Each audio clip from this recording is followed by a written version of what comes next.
Hey everybody, welcome back to We Are Podcast Network. This is We Are Bagu, Season 1, Episode 1, National Video Game Museum and versus Sonic Adventure. If this is your first time checking out the podcast, thank you so much. Please go to your favorite podcast app, Spotify, Stitcher, Podbean, or iTunes, and give We Are Podcast a like. And if you get a chance, head over to our social media. All links can be found in the description. We're at Facebook, Twitter, and Instagram at /We Are Podcast. With that said, on to the podcast. We Are Bagu. Hey everybody, welcome to the We Are Bagu podcast. I said Bagu, it sounded so great. Every time I try to say it, it's always so weird. It's Bagu. We Are Bagu, Bagu, where we talk Atari to Steam and everything in between. This is Duck. I'm here with my co-host, Ethan. And today we are going to start our first podcast for the We Are Bagu podcast. Yeah, get it! Woohoo! So, what is the We Are Bagu podcast? It's fun to say, number one. Number two, it is a brother podcast to We Are Era, where we talk movies, entertainment, and whatever the fuck we want to talk about. On this podcast, me and Ethan are going to talk about video games. From Atari to Steam to everything in between. Yeah, oh, love that! So, where do we get the name? So, just to explain it a little bit, this, and along with We Are Era, is a reference to Zelda 2 for the Nintendo Entertainment System. In the village of Rotu, I believe it is, Rotu, there is a character called Error. And for years, people thought that this character was not named Error. They thought that he was an error in the coding, and that's why he said, I am Error. Well, the truth is he wasn't. His name was Error. It was a joke alluding to computer programming where you would have an error in the system. And the character had a brother in another neighboring town called Bagu, which is Japanese for bug. And that is where we're getting our name for this podcast. I was going to say, how the hell did y'all even link that those two were brothers at all? Link. Very nice. That's all you did there. Yeah, that's, I mean, just some lore I read online. I'm sure I grabbed it somewhere. Who knows? Pop culture. These things sink in. But so this is going to be our first inaugural episode. I guess I said it the same way twice. Doesn't matter. So me and Ethan are going to do this one on our own. After this, we're going to invite many of our friends to join us so we can just talk video games and have a good fucking time. Hell yeah. That'll be great. First of all, we are going to talk about me and Ethan's birthday bros adventure. Oh, it was so good. To the National Video Game Museum in Frisco, Texas. Ethan and me went the Sunday before our birthdays. My birthday is January 14th. His is January 15th, the same day as Martin Luther King, which we're recording this one right now. Yeah. MLK Day. Whoop woo! He had a dream, and so do we, of podcasting about video games. Not as important as his. Anyhow, we went on a grand adventure to the National Video Game Museum. Ethan, I'm going to open it up. How did you feel about this grand adventure? Oh my god, dude. I love going to the National Video Game Museum. Before we went, I'd already been there once. I went and kind of wandered around by myself, saw all the exhibits and, weird collectible shit they got there. It's just a geek's paradise, man. You walk in, you're greeted by that massive sculpture. Pixels. Holy crap. 15 feet tall of just gaming goodness. And it is so cool to look at. Now, once again, you can go on this adventure with us. We did put in a video up online on Quack Attack 5000 on the YouTube channel. Please go check it out. But you've got to see Pixels in person. Oh, it's amazing. They're always running all sorts of weird Epic. videos and stuff on there, on all these screens that are attached to the sculpture. Right. They've got all these different advertisements, pictures from people at different conventions and stuff like that. It's just all this weird shit. It's so cool. It's an interactive sculpture. It really is. And like you said, it's got old video game commercials, interviews, like you said, footage from video games, and it's always changing. And as you look around, there's what looks to be bronzed video games, golden video game consoles. They spray painted like all the major consoles, this nice shiny gold color, and even major accessories for some of those consoles. Like they had Rob, the Power Glove. It's just awesome. It's crazy, and it's just fun to look at. And the music in that hall was always epic.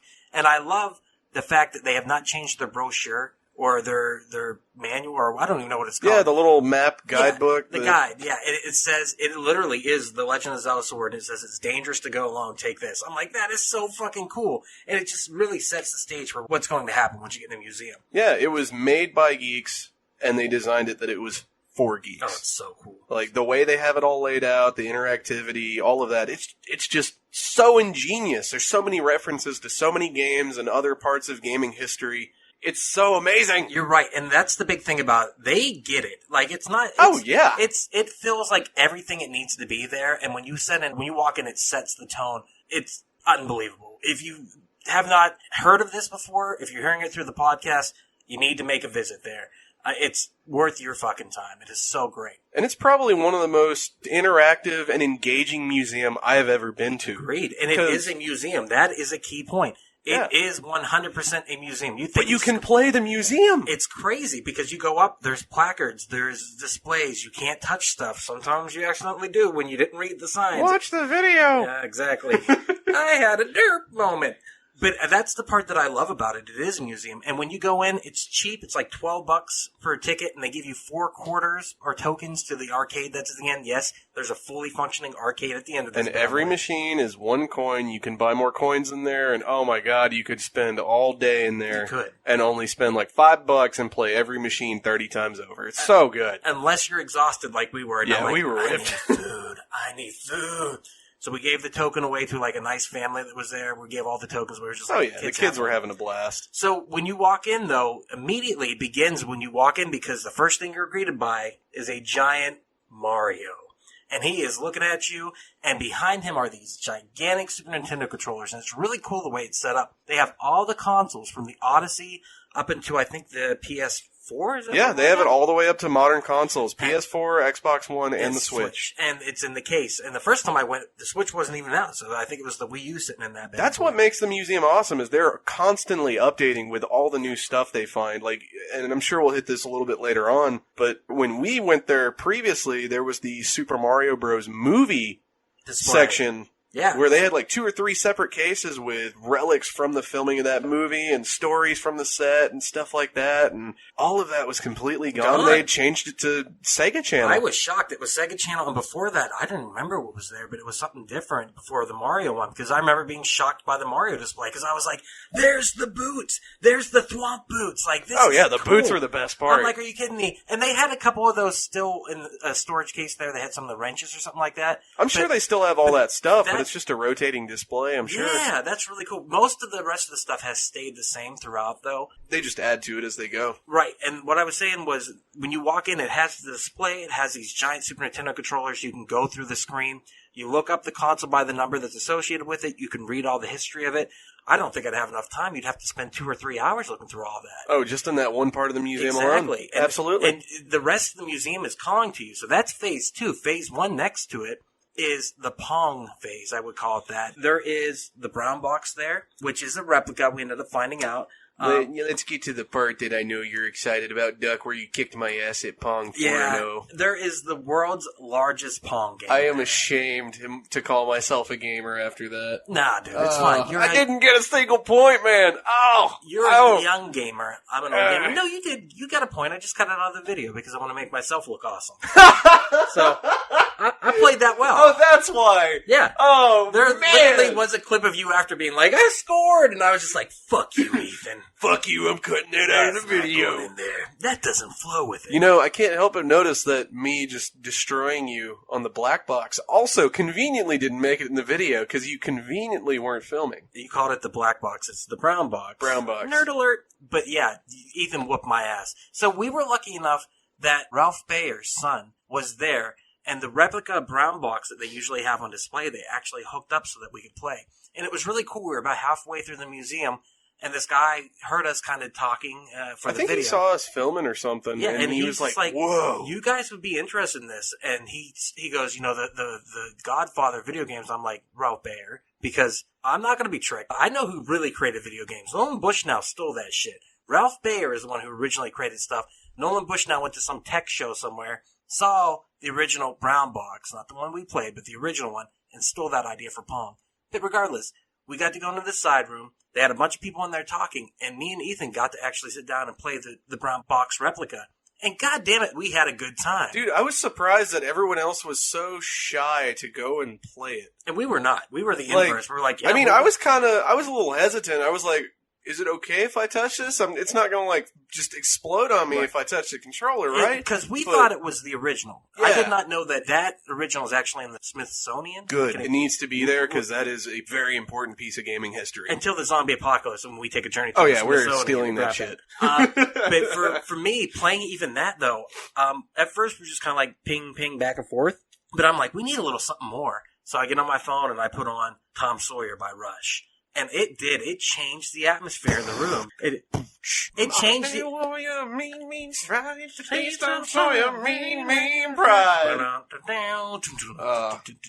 I miss you, Neil Peart. But that's Love the you, thing, guy. is it really did change the atmosphere in the room. And then we got a really good game of Odyssey Tennis. I don't even know what it'd be called going. And it was intense. And it was a lot of fun. Like, I had a blast playing that against you. That was amazing. And the room behind us was kind of like... They were even cheering us on and getting into it. They were like, and look at these two idiots. They're having a blast. And that's the thing about the Odyssey, is you really had to keep score by yourself. You had to make sure that you could serve the ball back in, because the Odyssey was a little bit different than traditional Pong. It didn't do it automatically. Is it bad to say that I think I like the Odyssey version of that game better than original Pong? I don't think it is, because of how much fun we had. Plus, the control was really fluid. Like, you could really get close to that bad. I felt like I had more control over that and where the ball would go with that than I did with, playing fucking giant Pong. Yeah.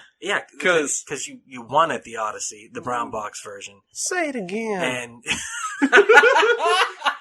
a little slower for everyone to hear. You won at the brown box version, which is technically the original, so you technically are the Game Master. Yes! Game Master Ethan Eastwood. That's why we're going to start calling him Dr. Ethan Eastwood. Dr. Not yet. Not yet, no. Hopefully soon.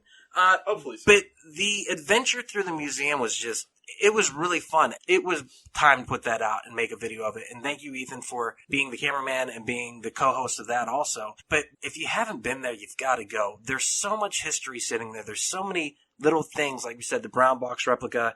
They have a Super Game Boy 2. They had Star Fox 2. They had the Philips CDI games there. Well, shoot, they had, what was it, the Dreamcast, that, weird clone. Chinese knockoff of the Dreamcast or whatnot. They had weird shit there. There's just so much to do, and we were there for 4 hours. I say pack a lunch because, if we would have got some nutrients in us, we probably would have stayed until it closed. Honestly, they probably would have let us go back after we ate. And I think as long as you keep the wristbands on, I think they'll let you in and out. I think we should just keep the wristbands on at all times and just go back whenever we want. I'm pretty sure they're going to mix up the color. Well, a season pass is only $40. You can get a season pass to that place? If it wasn't an hour away, dude, I'd be there. And if it wasn't an hour away, I'd be volunteering there because I would love to volunteer there. Truly enjoy That'd be fun. Other than that, though, I can't say enough about you need to go check it out for yourself. It would be worth the trip if you're not in Texas. If you're in DFW like us, get your ass to the game museum now. Go to the gaming museum. You need to be there now. Get there. Yeah, so fucking good times. Just the way they have it set up is something really special, and just to kind of very briefly walk through all of it, the way they have all the exhibits set up, the first, I think, 5 or 6 walk you from Pong all the way up to the 1980s video game industry crash. And it has the best display there. You're in a game store. Well, that, and then next to it, it has the monstrosity that is Atari ET and Atari Pac-Man, which I'm like, you ready, Ethan? You're about to play these. And he's just like, as he's playing Pac-Man, he's like, it's not so bad. I get it. Yeah, and then I got eaten by a wall. Yeah, it's terrible, dude. So bad. And then E.T. is infamously bad. Everyone has seen that game. Everyone has watched that one played it or whatever. It's just, it's so bad.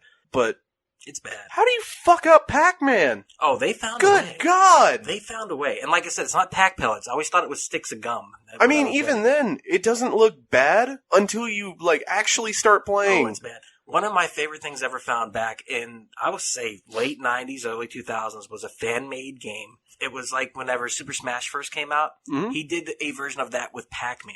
And it was like a DOS game. I will never be able to find this again, but it was hilarious because it had Pac-Man, Miss Pac-Man, all the ghosts, and it had them so you could fight each other. And then the final character was Atari Pac-Man, and it was like the deformed brother of Pac-Man. He wants vengeance because he's always been known as the redheaded stepchild. And that made me laugh so fucking hard when I was a kid. I was like, nerd humor, yes. If anyone out there can find a copy of that game, please, for the love of God, send it to us. I'm sure that thing was full of viruses, but hey, whatever. You know what? I think a bricked computer or bricked phone is totally worth playing that at least once. So yeah, anything else you want to add about the National Video Game Museum, Ethan? Check out the video, definitely. Check out the video on Crack Attack 5000 on YouTube. We go way more in depth in that video. We cover, I think, I want to say we hit all of the exhibits they had, at least briefly. Some of them we spent a little bit more time on than others, but the video doesn't even explain how amazing that place is. You have to go there for yourself. You have to experience You it. walk in, you see pixels, you go into the actual museum, and there's a wall straight up with all of these old consoles with, I think, multi-cards in them for the most part. You can just play multiple games on all of these classic consoles.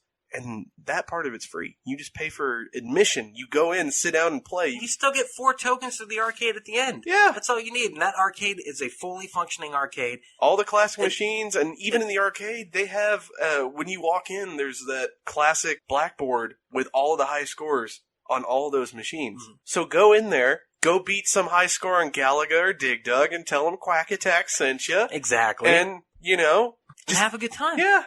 Me and Ethan want to start our first podcast here by doing something a little bit different. Recently, I was able to play through a classic game that I will say I'm not a huge fan of.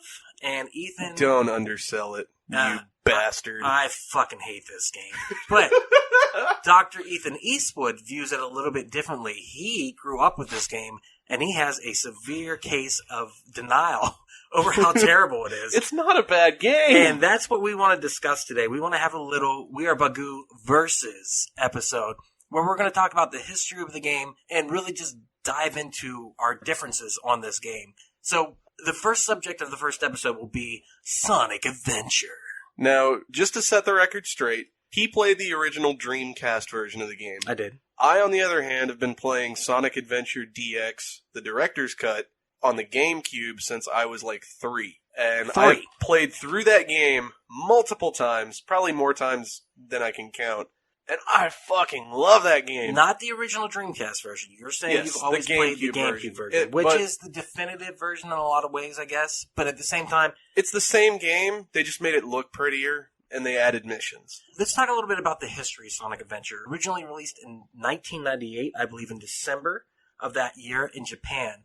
The game was a product of Sonic Team, who had, in the 90s, kind of been in America and in Japan at the same time. They created a lot of Sonic games once they were licensed out, a lot of third-party Sonic games. You get things like Sonic Spinball and Sonic 3D Blast. Wait, these are the same guys that made Spinball? What they did was the original creator of Sonic, I can't think of his name right now, came over to America, and Sega had what was called the Sega Institute in California. Mm-hmm. And basically they just created demos like crazy for Sonic games. And then they started kind of throwing out the third parties, the license. And they started feeling like, this is really bringing down the worth of Sonic. This is making him uncool. We're oversaturating the market. We really need to get down and focus on it. So Sonic Team headed back to Japan and started working on the first 3D Sonic game for the Sega Saturn. But the problem was the Sega Saturn really had a lot of limitations. And they were making progress with it, and you can actually see a version of the Sonic demo that they were kind of coming up with for a 3D game, which does a weird fisheye lens kind of thing. That was one that they were working on, and then they were working on a fully 3D game. You can actually see that video footage of that because they released it on Sonic Jam. Basically, there's a hub world, and you can kind of cruise around as Sonic, but the speed is not there. So they scrapped that when they found out what the specs were for the Dreamcast, and they decided to go full blast with it. Problem is, they only had 10 months to make the game. So they cut it way too late in development. This, I think, explains a lot of why I think it is shit, because I think it's an unfinished game in a lot of ways. And in a lot of ways it is, because the original Dreamcast release had many problems with the game. And they knew that, but they had to get that out for the original Dreamcast release. And they ironed those out within the next 6 months to a year before the American release of the Dreamcast on 09/09 of 1999. Now, I want to talk about the hype. Ethan, you were not there to experience it. I'm quite a bit older than you. I was alive, but not... Barely. Yeah, just barely. As for me, I was in high school, and the hype for the Dreamcast was through the roof, dude. It was everywhere. Now, Sega had always been known as the more extreme of the consoles. Oh, you had the console war between Nintendo and Sega. Genesis does what Nintendo don't. I mean, you got Sega.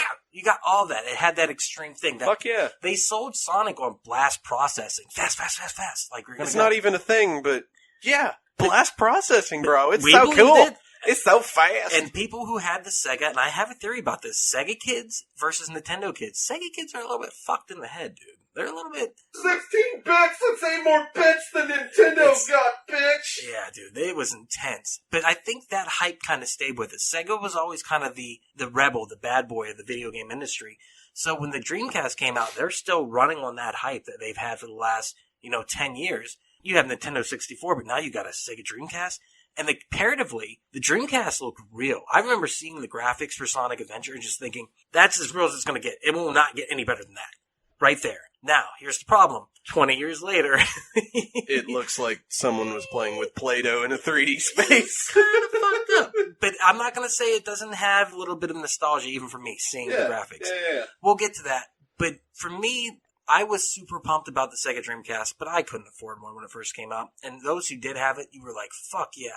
I remember thinking the controller was weird, but whatever, we'll work with it. I remember thinking the line of games, especially Sonic Adventure, I'm like, all there. You look at Nintendo 64 and Mario 64, we were all about that game, and now we get a Sonic version of that in a 3D world? Totally down. That's pretty much what it was. Because when did the Nintendo 64 and Mario 64 come out? 95, 96, I believe. Okay, so then in that span of time, that game had to have a huge influence on Sonic Adventure. Absolutely. Because it plays the same way. You have the hub worlds, the different areas, which in Mario 64's case would be the different floors of the castle. The same thing. Your levels branches off of this hub world. I don't think it went into near it as much detail. It's not implemented as well. I will Not say nearly. that. Not nearly No. as well. Well, let's talk about the story. We're going to break it down first of all. Keep in mind this game was put together in 10 months. That's very important. I can respect that. I think anyone can respect what they were able to do in 10 months. Oh, it's amazing. I think that it's very impressive. It's more than a tech demo. They did many, many things right in this For game. 10 months, that is a badass piece of work. Yeah, it's not bad at all. And like we've talked about before, they kind of fixed some of those mistakes in Sonic 2. And I think They that's fixed a very lot of those in Sonic 2, and just comparing the Dreamcast version of Sonic Adventure to the GameCube and Steam remakes of it, because everything after the GameCube, they are direct ports. There is no changes between the GameCube one and Steam. and everything else. GameCube, Xbox 360, and Steam versions all of are that, the it's exact same game. except for maybe some graphical upgrades here and there, but very little. Yeah, if there was a bug in the GameCube version, it's probably still And there you in can the Steam see version. it straight up. The first thing you'll notice, between the character models in the Dreamcast, they're much chunkier, and then Very the new round. ones. Yes, very round. And then the new ones, not so much, and the mouth movement, too, is way better. I think with the GameCube versions, everyone was so on board with how the characters looked in Sonic Adventure 2. They were like, okay, let's take all the models we can from that game and try to make them look as good as they can in Sonic Adventure. But because of that, you get some weird instances of meshes not quite looking right and their faces moving weird. But, I mean, even Sonic Adventure still had that issue from the beginning. But that's because they're... big time. And Sonic Adventure Big 2 is time. guilty of this too. They dubbed a Japanese game with English voiceover, so they had to make the words fit the mouth movements instead of reworking them That's for fair. that. I think you're right. I think that's what happened, a majority of it. And you can kind of look past it sometimes. 3-year-old Ethan looked way past it. No, 34-year-old Duck was going, don't like it, don't like it. Where you going, you big drip? Well, let's start with let's really break down the story, because 3-year-old Ethan will know most of the story for this game. I know it by heart. What is the overall storyline for Sonic Adventure other than Sonic sucking? So the overall story for the game is Massive dick. the story starts and ends with Sonic, and every other character's story fits somewhere inside that. Essentially, you start with another day in the life of Sonic trying to foil Eggman's plans. Tails shows up, and they're just trying to stop the bad guy. Typical Sonic 1, 2, 3 stuff. But at the beginning of Sonic's story, a new character is introduced, this blue ooze named Chaos. Ooh. And, 3-year-old Ethan seeing that is going, what the fuck is that? Yeah. It's cool looking, dude. Like, I like the design of Chaos. Chaos is probably one of the coolest bad guys that Sonic has had in his series in a long time. And that's even comparing it to more recent villains, which I still think are really cool. Not done well, but really cool, like Infinite from Sonic Forces. The game was absolute meh. But the big bad was cool, even though his boss fight sucked ass. It was not hard at all. I mean, but that's you pointed out something great about Chaos. Is there's many forms of Chaos that you have to go up. That against. was something that was cool too, because much like everyone had gotten used to Sonic and his friends being able to change forms with the Chaos Emeralds, they made this creature that, as he was fed more Chaos Emeralds, he literally eats them, absorbs them, and they become part of him. He changes his form and gets stronger. So they kind of had, throughout this whole story, this growing pressure that Chaos is slowly getting stronger, and there are less Chaos Emeralds for you to work with and keep away from him. Everyone knows Super Sonic gets all big and bad when he has all 7, so what is this guy going to do when he gets all 7? And that's kind of where the whole story revolves, is Eggman is essentially feeding, or Dr. Robotnik, as they desperately tried to keep calling him that in this game. Which made no sense to me. Let me throw in a little duck Okay, right yeah, we'll here. go on a tangent right here. There's a cutscene where he literally says that. They're like, oh, come on, Eggman. He's like, it's Dr. Robotnik, and don't forget it. And I really wish they would have kept doing that. But later in the game, you go into his helicarrier or whatever the fuck it is, and there's literally switches that spell out Eggman. So pick one or the other game. Which one do you want me to call him? Does he call himself Robotnik, or do they call him Eggman? What is the story? The aircraft carrier, when it finally appears, goes through the big cutscene, and he goes, "Now, my greatest creation, the Egg Carrier!" It's like, bro, you're just embracing this horrible nickname they've given you. Which he is an idiot, so maybe that works. I don't think so, though. You don't think Dr. Because Robotnik? Dr. Robotnik, Eggman? he has not been an idiot until the more recent games. Oh, I can disagree, because the 90s cartoon, the Hanna-Barbera one, he was a fucking moron. And that's the Robotnik, Eggman, whatever. No, which one are you talking about? I'm talking about the one with Sonic the Hedgehog? No, the one with Urkel voicing Sonic. So it was just Sonic, Tails, the chicken robot, the mole robot, and Robotnik. Yeah, the Adventures of Sonic the Hedgehog. And it was terrible. What I'm talking about is the one where Sonic is with the Freedom Fighters. And they have that whole dystopian world, and that is the kind of Robotnik that I had. He's scary. Like, that is what I pictured throughout all of Robotnik. these games. You know, he's physically making himself more robotic, which that'd be a cool thing for them to touch on in these games. I know they never will. Well, here's the thing, though. This Sonic Adventure kind of is an offshoot of the Archie comics, because the Knuckles character plays into the Knuckles from the Archie comics. Like, a lot of that history is kind of alluded to in this game. Not enough of it, because those comics were awesome, but some of it. But for me, the story, like you said, follows Sonic. And then consecutively, each character that you play after, they intersect with Sonic throughout the game, and then they have an offshoot of their story. So this game was originally called Sonic RPG. And it is kind of like an RPG in the sense that there's a large story. But is the story needed or validated or even good? I don't think it is. I think it's an interesting story. It has a good build-up. The first half until the egg carrier is introduced, it's good. I, even as a kid, did not like the egg carrier levels. I always dreaded playing through them. So weird, because as an adult, I like those ones. I can't stand them. I can't stand them, because we're literally polar opposites on this. I kind of have the mentality that when I'm playing as Sonic, I want to go fast. And Egg Carrier, you cannot do that. No. It's more platformer-esque, like Mario. You have to go find the switches, you have to do this, you have to dodge the gusts of wind that are blowing you back, and it's cool mechanics. It builds tension and stuff like that, but for me, I want to go zoom zoom. You know, and if there's enemies in my way, that's one thing. If there's a small puzzle break here, or, you know, if it's a bigger map where I can run, I just want spots where I can build up that momentum. And pretty much every character, when they have something to do in the egg carrier, it doesn't use their mechanic, their character's focus well in the level designs. I thought I was the one that hated the game. It was Ethan the whole time. No, I love the game. It's just a section of it I don't care for.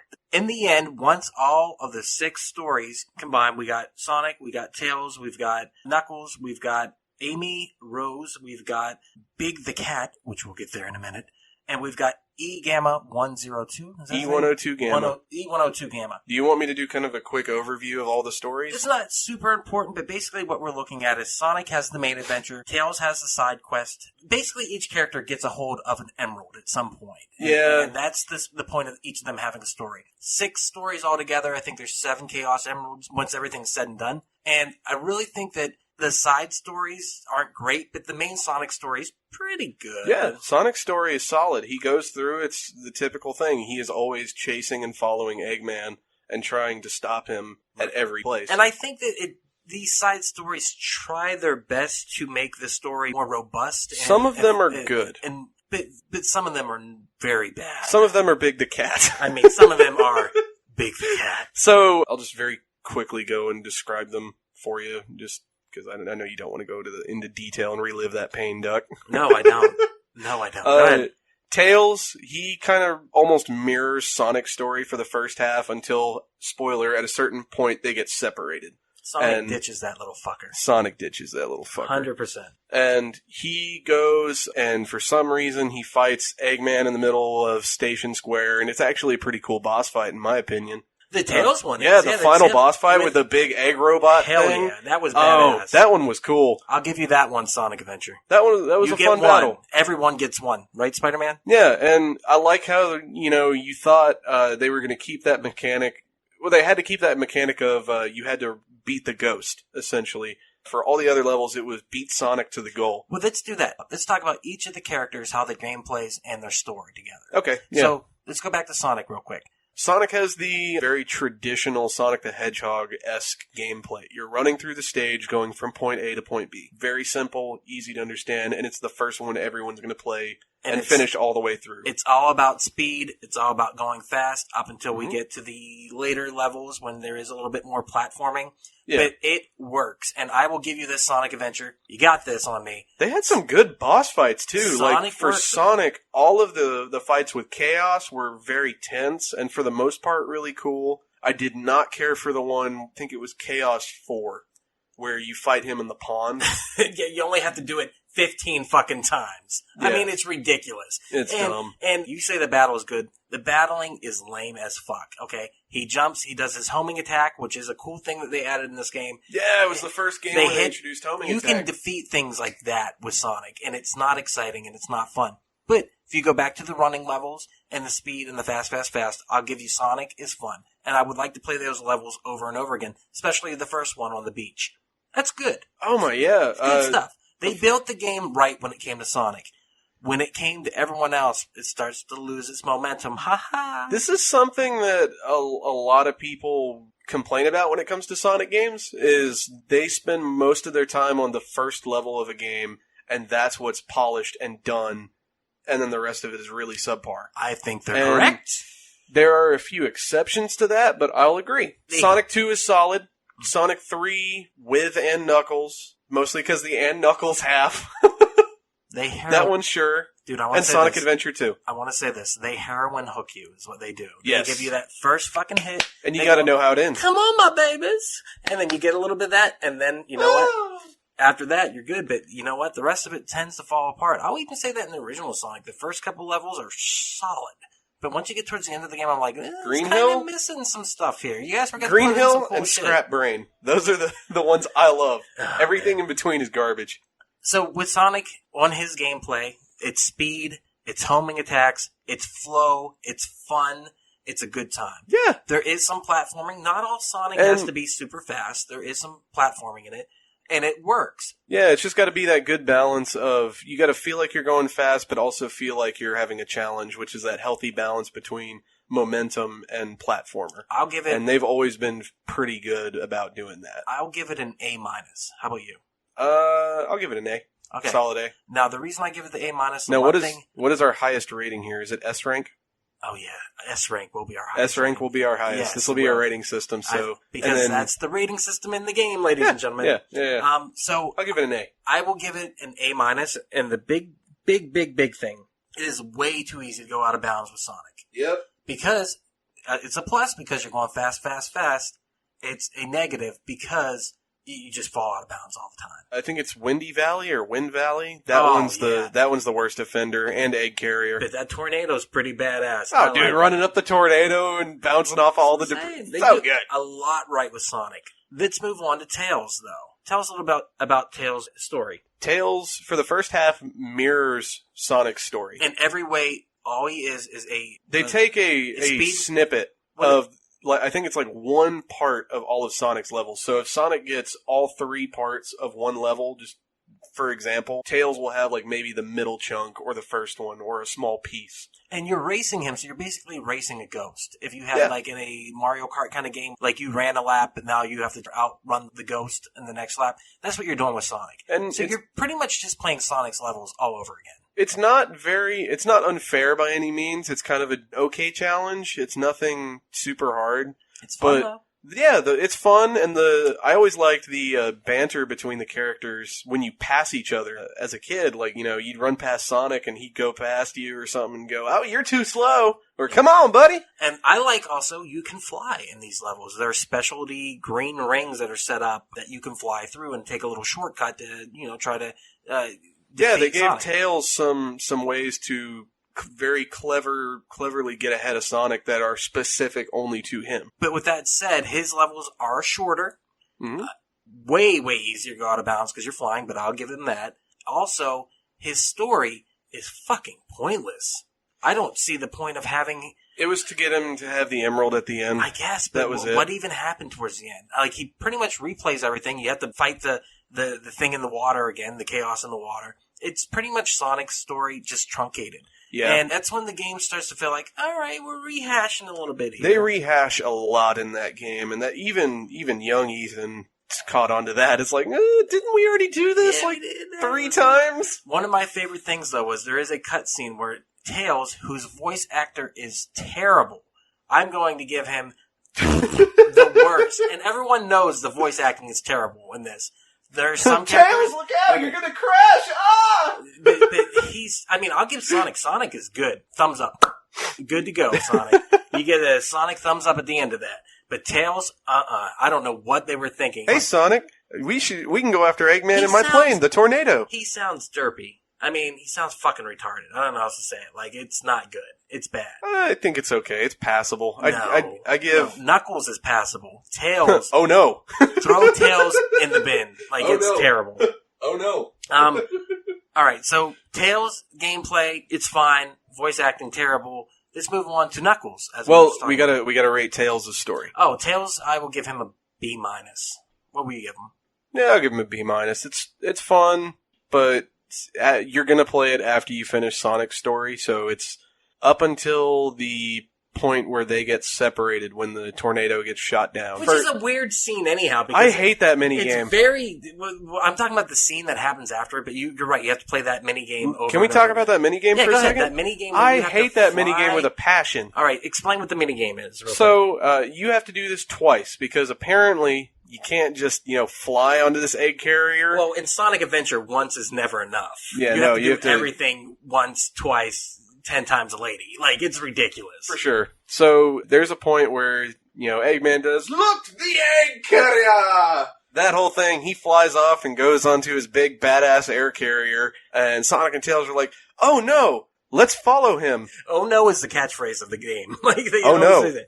We'll get to that. And I also, real quick, Eggman, voice acting, thumbs up. Dude, they've always had a good voice actor for him. They nail it. Killing it. Alright, anyhow, so Tails is like, "Hey, Sonic, we can take my plane, the tornado, and not the prototype one I crashed in the beginning. It's a completely different plane." It's more like, "Hey, Sonic, you're gonna take this fucking thing." Like, it's fucking bad, dude. "We can take my plane, the tornado." Oh, you're giving him Mickey Mouse. He's more like that. He's more like that thing from Big Mouth. That more like how South Park depicted Snooki. It's a Snooki one. He's a total snook, man. He's a snooky. Hey everyone, it's just Duck jumping in here real quick to say thank you so much for checking out the podcast today. If you're enjoying it, please head over to your favorite podcast app, Spotify, Stitcher, Podbean, iTunes, and give We Are Podcast a like. And if you get a chance, head over to our social media. All links can be found in the description. You can find us on Facebook, Instagram, and Twitter at /We Are Podcast. And if you're enjoying the podcast today, please share with your friends. It's the only way we can grow this network. With that said, back to the podcast. Alright, so I don't even know if it matters if you shoot the shit in the minigame. You get points for it, though. It acts like it matters. There's no points in this game. You can't even aim! I know. So you're in this little airplane, and Tails can fly around like a maniac, and Sonic will somehow just stand on the back with his one foot on the plane. Okay, cool. Looking badass. Yeah, looking badass. Don't get me wrong. It's a cool S rank for that, by the way. Yeah, S rank on that. Sonic on the plane. I've always loved that. And Tails being a pilot, just. Anyways, it's supposed to be reminiscent of maybe a bullet hell type game or something, where you have all these ships flying at you and shooting bullets, and you have to fly around and avoid them and shoot the ships down. But you know what it's reminiscent of? What? Shit. Yeah. I mean, crap. You have a little cursor that hovers right over the plane, and you have no control over the camera and which way it goes. And you you're don't even supposed do to... it once. You do it twice, because there's a daytime and a nighttime, and then Tails does a daytime and a nighttime, too. And both times, you do like 4 laps around the ship in 4 different ways, and then eventually you come around to the front. At the end of the first time, they just go, all right, we made it! And they're floating at least a mile or 2 miles away from this thing that they were trying to get on top of, that they could have just easily gotten on top of. Here's the problem. Sonic Adventure is full of shit that looks like it should be cool and fun to play, but it's not cool and it's not fun to play. This game is an endless barrage of like, look at this! This is cool! This is radical! And if you're watching it, if you were getting little brothered, somebody handed you the second controller, you'd be like, fuck yeah, this is great. But if you're playing it, you're like, It always bugged me how they got shot down at the beginning. I'm turning you over to the dark side. No, you hate this I love game. the game, but these are complaints I've had even since I was little. All right. Like, it just doesn't make sense. You fly over the main deck of the ship at least twice in the first, with the first tornado before it gets shot down. And then you fly around to the front, sit in front of this little nose-like little thing that opens up with a cannon and it just shoots them out of the sky. Which, I always thought that was cool. That was tense, you know, they get shot down and separated. But then the second time, you have to fight the fucking cannon. It's like, you didn't learn your lesson the first time? I don't remember. You want to go around and get revenge on this little nose cannon thing? You're taking it way too personally. It was so forgettable. I will tell you what is not forgettable is that final boss battle for Tails. That is badass. Yep. All right, let's move on to Knuckles real quick. Oh, no. Knuckles. Oh, no. First of all, I like the voice acting. When I was younger, I did not, but now I like it. How do you feel about the voice acting for Knuckles? It's solid. These characters, excluding a few of them here and there, they're who I picture the characters sounding like. Thumbs up. Knuckles is solid, and his gameplay, even I'd argue, is pretty solid. That treasure hunting, it was an interesting change of pace. It fit the character. He's got his whole story is Angel Island crashes out of the sky again, a la Sonic 3. And he's like, well, okay, gotta go get those Master Emerald pieces again. I will say he's got the meat of the understory, of the B plot that's going on. Sonic's got the A plot. Tails is his story actually has a story and serves a purpose. Right. And Knuckles has the B plot, which really does explain the Echidna and the past and how they were keepers of the emeralds. Can we hit on that as well? Go ahead, yeah. Every story, there is a point where the character has a vision of something back in time or goes back in time, and they actually get to see this ancient Echidna race. And as a kid, that always weirded me out, because it was a really good plot hook. Like, them introducing all these ancient Echidnas, and you got to see their monuments that were in the actual game, in the hub world, I want to say. And how it all came together in the final 7th character's story, which we'll get to that. I loved that. I don't know about you. I don't have a problem with it because, like I said, I read the Archie comics. I loved the Knuckles ones. It was one of my favorites. And it does kind of play into that. As for, does it enhance the story? I don't know. I think it's just an excuse to get the Chow out there, which is the ultimate minigame of this game. Oh, my God. But for me, I guess it plays into it. At the end of the day, it's boring. And traveling back in time, I only liked it when it was on fire. Oh, you bastard.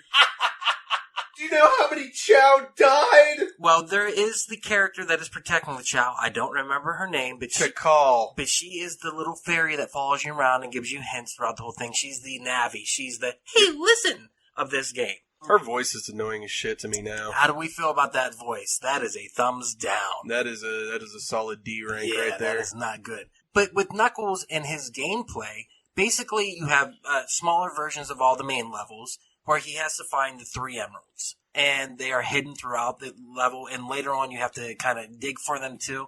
I enjoyed Knuckles' gameplay. I enjoyed it very much when it got to the helicarrier at the end, or whatever it's called, the helicarrier. I like that last one where you actually have to push the thing back and forth, and it kind of moves the level around.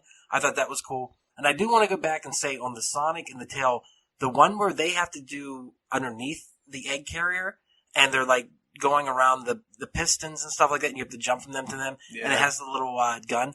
I love that level, and I know you hate that level. I like it up to... Once again, everything I love, you hate, and vice versa. The part where you have to destroy the big cannon, which I think is the first... Isn't that the first section of the level? Or is that it's the third? the third section of the level. I died so many times, I got so frustrated, I literally threw the Dreamcast controller. The VMU came flying out, a Chow came tumbling out of that, and then... I loved it. I thought that was probably my favorite level of the game, and it's not about speed. It's about platforming. Yeah. And it, for me, was really fun, and I loved the transition from day to nighttime to day to nighttime. I might have liked it a little bit more if the camera controls hadn't been horrible. Well, let's talk about that real quick. And this goes for every character, man. God, and that game, even on GameCube, has this problem. The cameras are god-awful. The game knew the cameras were bad, because the game tells you ahead of time, just keep moving. The camera will find you. Yep. They knew it was fucked, and they knew there was nothing they could do to fix it. And it's bad. But because they warned me and they said, hey, listen, we kind of screwed up on this, I was like, all right, I'll give you this one. The camera's going to suck. And it's not as bad as some early 3D adopters. It could definitely be worse. It really could. Also, I want to talk real quick about the final boss battle for Sonic. Oh, yeah. How did we not hit on that? I got to look up the name for this thing. I don't remember what it is. It's the robotic... Egg Viper? Egg Viper, that's what it is. Okay. This son of a bitch, rat bastard of a fight. My God, it is an epic boss battle. Get a load of this. You're giving me nightmares, bruh. Get a load of this. No. Oh, no. Now, I just got a migraine. This boss battle, dude, that was a very A+ in your impression of Dr. Robotnik. Thumbs up. It is a goddamn nightmare. And what made it worse was the controls on the Dreamcast were really bad for hit detection. So I kept dying, and I played it for like an hour and a half. That's how long it took me to take the Egg Viper out. It was fun, but I got so used to it and so frustrated. Eventually, I stopped recording footage until I got to the very last 2 hits on him. Where he has his desperation move because and I never knew if I was platform? Yeah, because I never knew if I was going to be able to do it because of the hit detection. Yeah. And the desperation move would take out my platform. And when I finally beat it, it was like pure elation. The angels sang. Oh, dude. Even on the GameCube version, and I would have to play them side by side to see if they fixed it. And they updated the graphics a little bit. In the GameCube version, it has arms that come out, and the Dreamcast version is just platforms that come out at the end. In retrospect, it's an epic boss battle, and it did frustrate me, which is good. Yeah. But it was cheap because the hit detection was so bad. I just kept hitting him and jumping over the side. I think in the newer versions of that, they fixed it. Because I don't remember. Thank God. I don't remember hit detection being horrible. Ugh. It's bad, but not terrible. I had nightmares. I remember when I was little, the hardest part was definitely the last 2 hits on him, that desperation move, where he dives down, the whole arena like turns red and starts flashing lights at you and shit. Ooh, that was not in the Dreamcast version. That's sweet. Maybe I'm imagining that or something. Even so, that's either sweet. way. I remember like panicking at this point because I always died at this part. Oh yeah, he would come back up and he'd do that spiral thing over the platforms and go up and come down and knock it out. I just imagine like a little kid holding a controller and that Eminem song starts. It's like your palms are sweaty, eyes are spaghetti or something. Whatever it is. Eyes are spaghetti. That's what the palms words. are sweaty. That was the words. I'm sure of it. That was definitely the word. Yeah, alright, real quick though. That boss battle, fuck that shit. That's all I want to say. It's a great boss battle. You're right and you're wrong and you're wrong and you're right. I'll give you that one and I will also take it away. That's what we just did. How do we rate that boss battle? I rate it a fuck you. I'll give that an A+. That is not gonna, I'm not gonna burn my S rank on that one yet. You're right. Okay. Because there is something better. Talking about Knuckles. Yep. So Knuckles gameplay, it's not terrible, but I don't find it intriguing. I find it a little bit boring. It's average. What made it good for me was the music in the background, because I still don't understand why he has rap music. It's so good. Why does Knuckles have his own R&B album playing in the background? I mean, hip-hop album playing in the background. What did he do? Just wait until you get to Sonic Adventure 2. They ramp that up to 11. Well, because we need to do that one next. All right. Knuckles gameplay, like I said, you float around. You don't really fight things unless you got to kick their butt to find the emerald. Some of the levels are cool. I like the temple level where you have to climb the wall, which you do have to do with Sonic, but also with Knuckles. It's pretty cool. And then is Knuckles the one that has to turn the mirrors? Is that in his levels? I think that was Knuckles levels. I can't remember if Sonic had to do it or not, but in the temple you have to turn the mirrors kind of like an Indiana Jones thing. Sonic had to do it too, I think. And reflect off the stuff. I was like, all right, this is cool. I think, can do this. Yeah. And I like the snake, rock snake that comes out. That one was cool. Yeah, it's kind of scary and kind of terrifying. It was terrifying. But I really enjoyed it. That was really, cool. Really well done. That's what I'm saying. Sonic gets the A+ levels. Knuckles... Ow. Yeah, Knuckles gets the subpar levels, and they're only a portion of the previous levels. So, not terrible, but I could take it or leave it. Knuckles didn't overstay his welcome, and I think... It's pretty quick. I think that's what really helped with his character, is he doesn't give a fuck about what's going on. Yeah, if Chaos gets in his way, sure. Eggman, of course, tricks him again. He doesn't give a fuck about Chaos Emeralds this time around, but, he's just like, okay, fuck you guys. Sonic and Tails got this. I'm going to go after my emerald pieces. What do we score them? I'll give him an A-. I'll give him a C+, dude. You are being way too generous. It's not terrible in comparison to what we're about to get, and that's why he gets a C+. It's playable.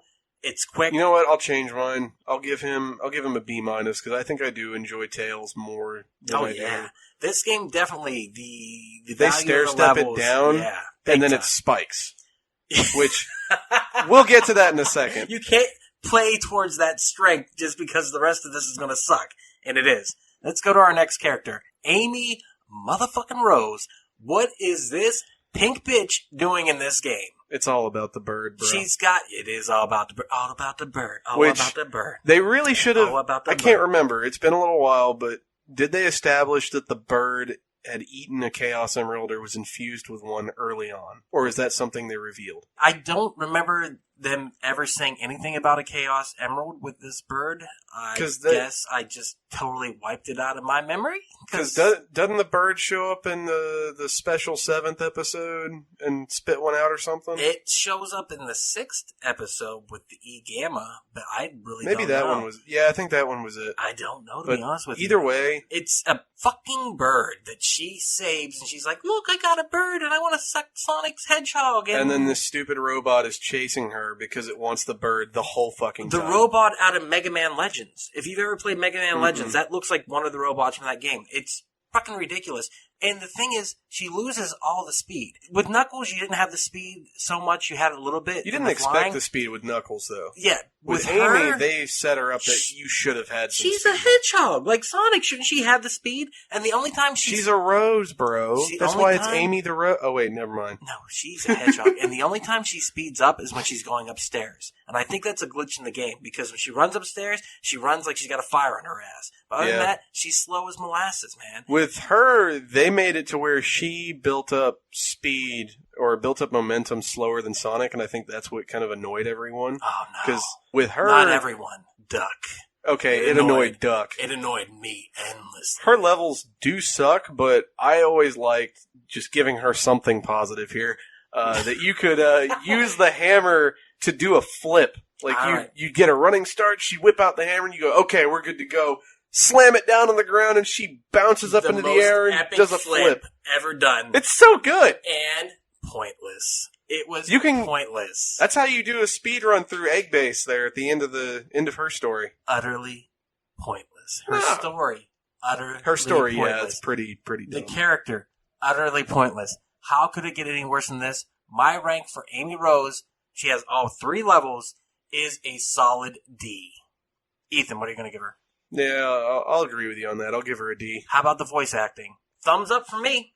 I like it. Yeah, that's a pretty solid voice actress. It's just, again, they're trying to fit English dubs into Japanese lip moving. It's like trying to voice over an anime. But it works. For the character. Her voice is fine. It works. Everything else is stupid, and the only thing I really enjoyed was nothing. How did you feel about the Whack-A-Mole minigame, and did you get her second power-up from that?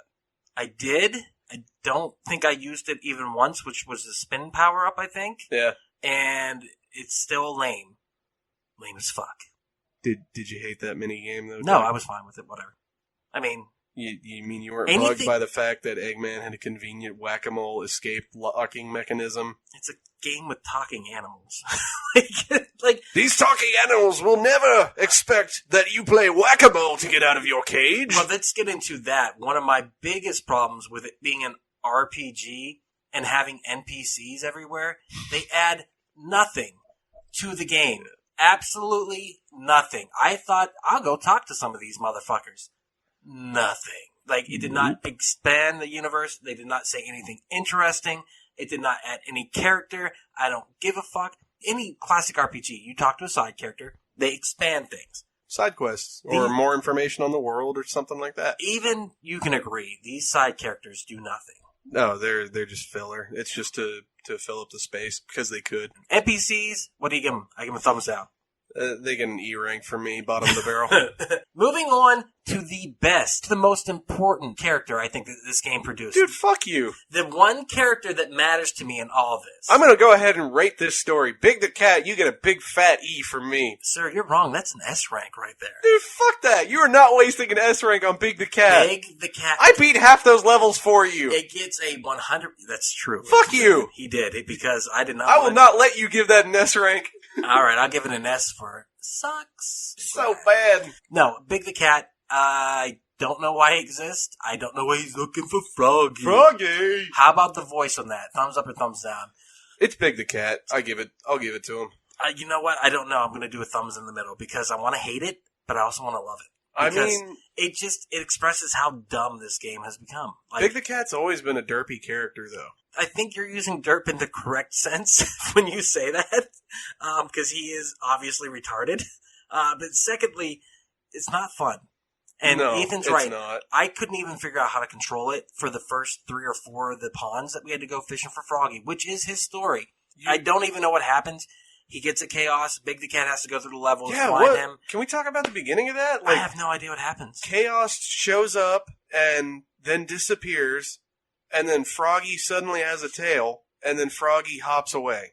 And then, after eating Big's Chaos Emerald. And Big goes, "Come on, Froggy." Which Big apparently had a Chaos Emerald. Why? Where did this fat-ass cat find one of the most powerful relics in this entire universe? I just figured he's derpy and it makes him calm. Oh, so it's shiny. Yeah. I like to rub my. I like to rub my pretty. Your Big the Cat sounded like Forrest Gump. Like, that was terrible. I was thinking more like Ed from Ed, Ed, and Eddie. Oh, that shit's fun. Eddie, can we go get Jawbreakers? I guess he is that, too. Ugh, sweet Jesus. But yeah, Big the Cat levels are not fun. You gotta go fishing. They threw in a fishing mechanic. Ethan had a nice excuse for the game, including that. And you said it's the launch title and they were trying out many things with the console. Yeah, it was their first endeavor into the 3D space, or not really, actually, if you count 3D Blast, but... You don't, no.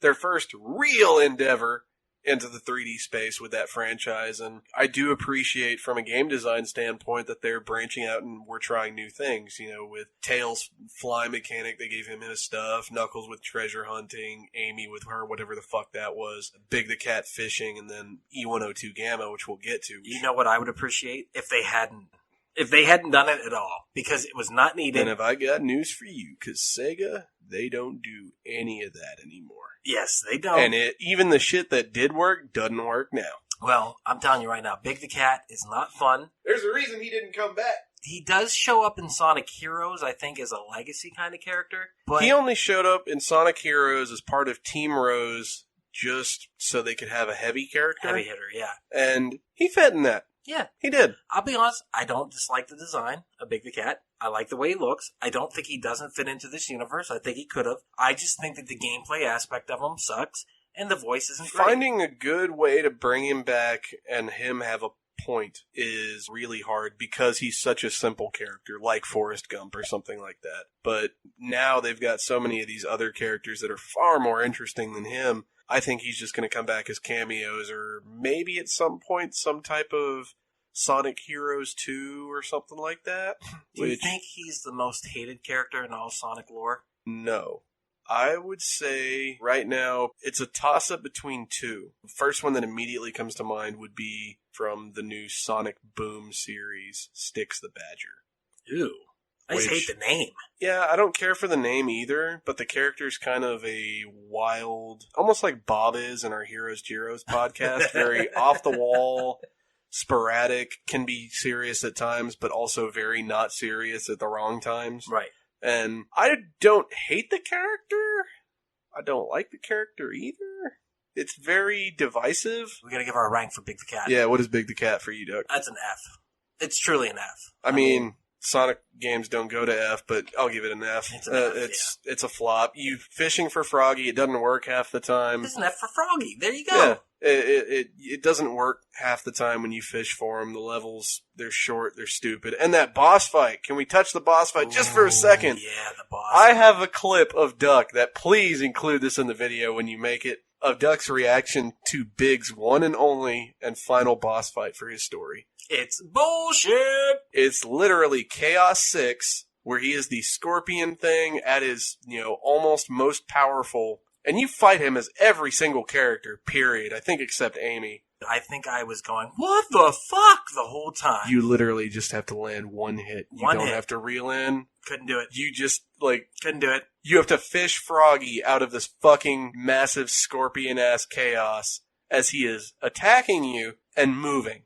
He is a moving body of water. That is your fucking final boss for Big the Cat. F. As in, fuck F. that. Fuck that. Find Froggy. Yeah, fuck that. Find Froggy. Alright, our last playable character, technically, will be E102 Gamma. E102 Gamma. Okay. The big old robot who has a part in the story, I guess, who releases Amy because reasons and goes against his programming because things. I will give you this. I thought it was cool that the end of his story was the releasing of the little critter inside, because it opened the idea that I was always like, why are these little rabbits and squirrels and bunnies, and I said that twice, always in this thing? Why are they always in the robots whenever you defeat them?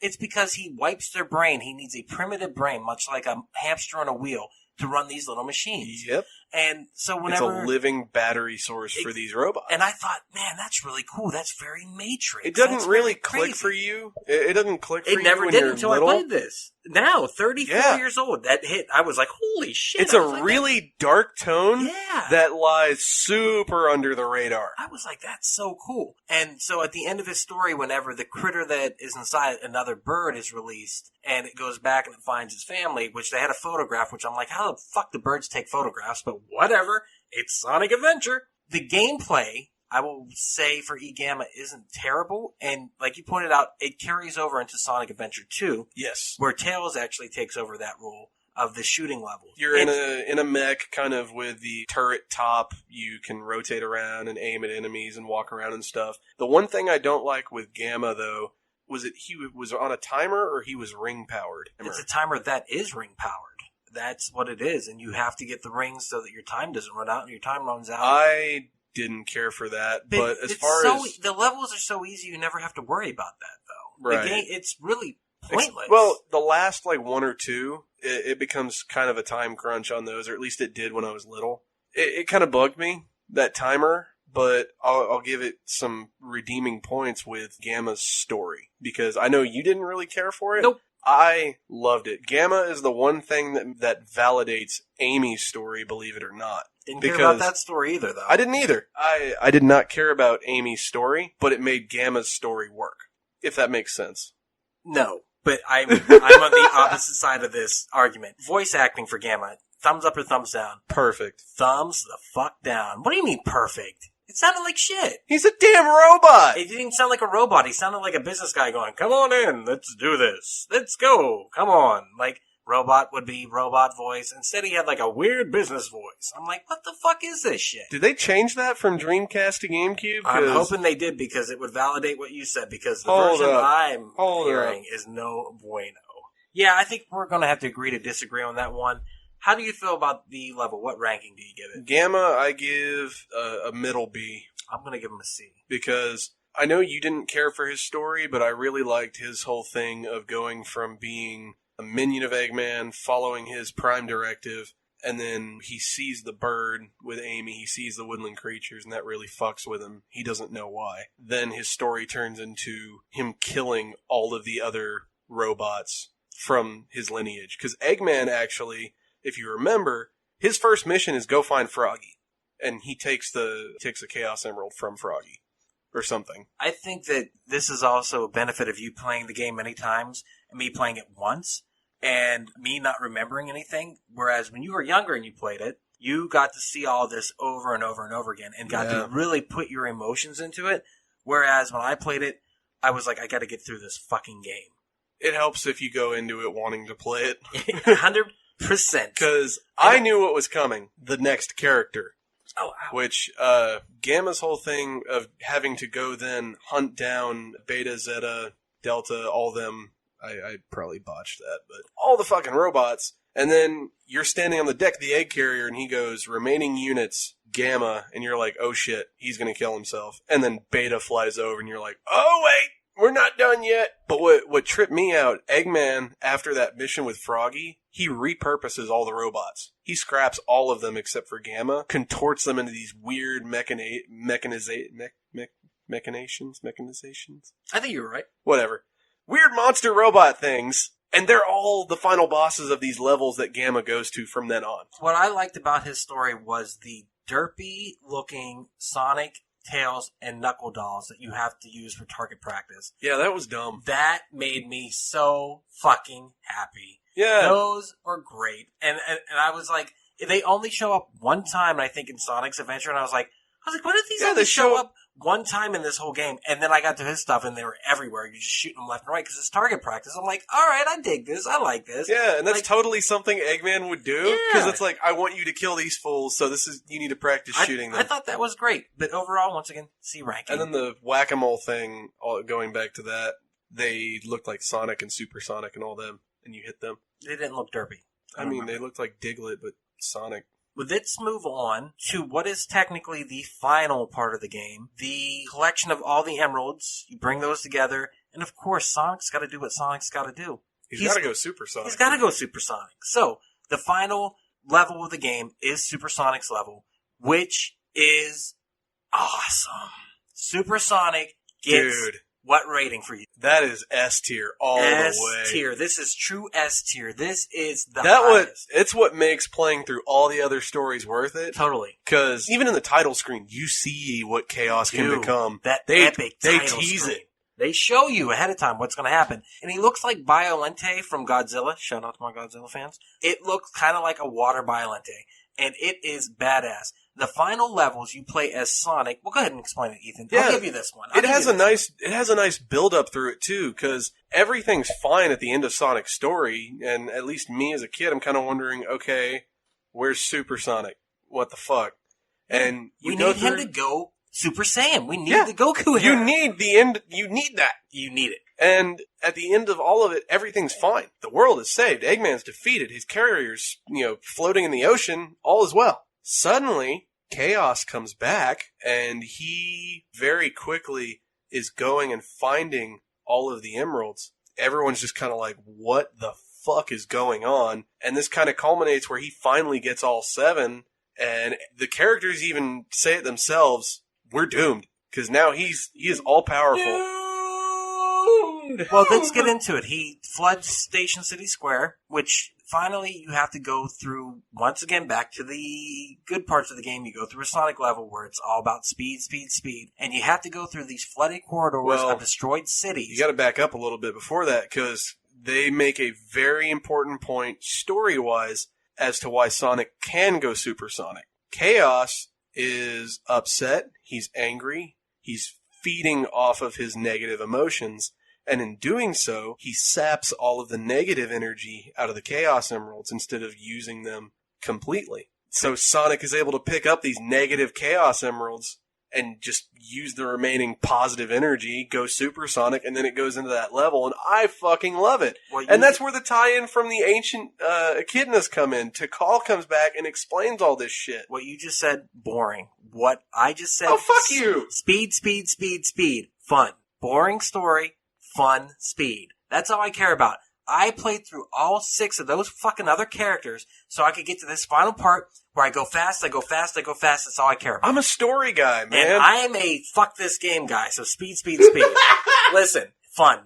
The final battle. Okay, then describe the final battle for us, Final battle. Doug. We're going through the levels. We got the water. We got the dilapidated buildings on both sides. We're building up energy. We're building up speed. And we're heading up the funnel of the final form of chaos. Final chaos? Is that what it is? True chaos. Love that name. I'll give you, that's the story part I like. And if you don't build up enough speed, you are not getting up there, and you are not hitting it in his chaos brain. Much longer, I will never let go. Dude, you were right. Ethan, let's talk about it real quick. I know the it's music. a one-way track. The music is so good in that final battle. Not only is it epic for the first 3 rounds, but after that... Open your heart, it's gonna be all Damn, dude. Damn. I love that song. But then it cuts off, because you have to defeat them 6 times. And as you go through the levels, the rings that you use disappear. So this is the ultimate time limit. Classic Supersonic. And you've got to go fast. You've got to hit him as quick as you can those first 3 rounds. And still, because if you only have so many rings, you lose the supersonic speed. Mm-hmm. So if you're not at like 60 or something like that, I couldn't get up the funnel. I couldn't defeat him. Yeah, you have to be hauling ass. You do. And that's what I love is they made speed the necessity for the boss fight. And it's not to the point where it's like it's not super easy, it's not super difficult, but it's a really good final boss because it's challenging. It is. You have to dodge all of his attacks, you have to make sure that you're watching your rings and managing that, and it's really well done. And it's on a limited scope, it really is. It's just a corridor that you have to run through. Yeah, you just go back and forth on this corridor, but it feels big. It feels epic. It feels like the end of Akira, if you've ever seen that before. It just feels like it's the biggest, coolest thing ever.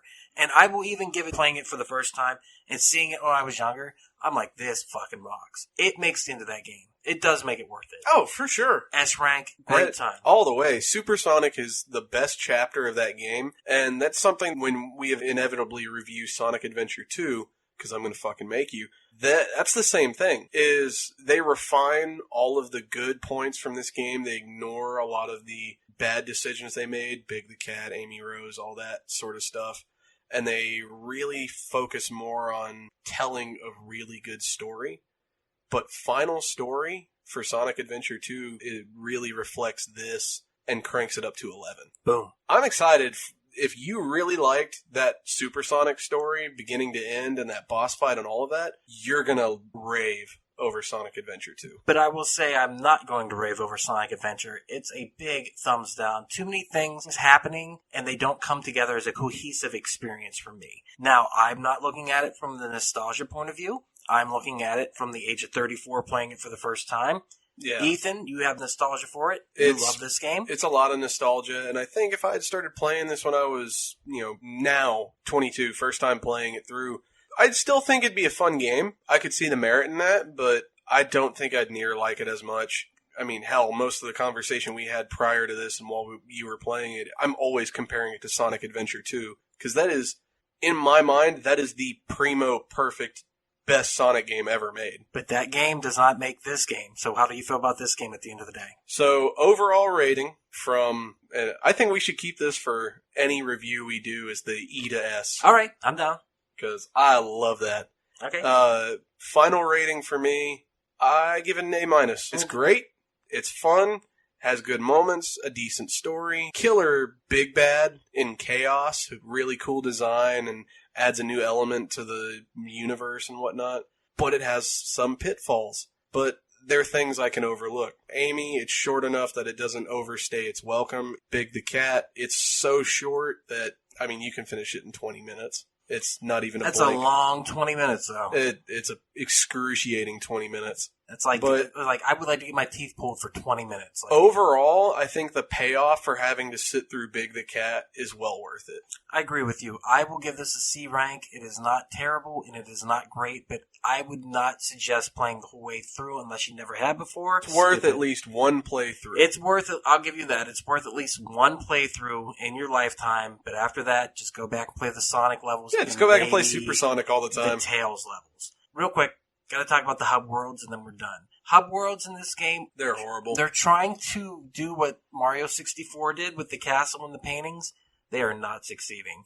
And there's way too much backtracking. Way too much loading. Where they have it load, even in the GameCube version, it's really awkward transitions, awkward places. And like you said, yeah, there's way too much backtracking between Mystic Ruins and Station Square. Right, there's just way too much. And then eventually, Station Square and Egg Carrier, and Mystic Ruins and Egg Carrier, and I just can't stand the Egg Carrier, man. I like it. It's cool looking. There's some cool areas, but I don't like having to go back and forth as many times as you do. I agree. The last thing is the Chow. So the Chow Garden, I could not get to work on my Dreamcast. Really? I even got new batteries for my VMU. It wouldn't accept the eggs. I could not figure it out. I tried and tried and tried again and again and again to drop them fuckers on there. I would love to try it still. And so hopefully with Sonic Adventure 2, when we play it, because Ethan has talked me into it, we will be able to tell you more about the Chow. How about on the GameCube? What was the Chow like on there? Did you use the Game Boy Advance link cable and set that fucker up, or never got a chance? I never owned the link cable, so I couldn't do that. But I did play around some with the Chow in Sonic Adventure, more so in Sonic Adventure 2, just because it was easier to access. I didn't have to go all the way back to Station Square and find this hidden room. It was more in my face. I played with my Chow when I was 13. Oh, inappropriate jokes! Yeah.